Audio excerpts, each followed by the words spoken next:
Hello, welcome to That's Easy channel. I've got another tutorial video for you, but before we dive into it, please make sure to subscribe so you won't miss any new tutorials and you'll help the channel grow. Thank you. In this video, I'm going to show you how to stop high data usage in Windows 10.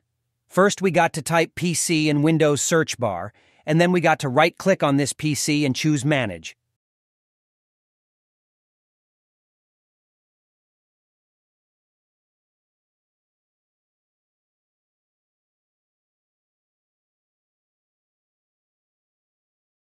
Then you got to expand the services and applications and choose Services. Now, from the list, choose Background Intelligent Transfer Service. Right-click on it and go to Properties. Now in the Properties, we're going to modify startup type and change it to Disabled. After this is done, click Apply and then, okay, now we're going to scroll down to look for Windows Update.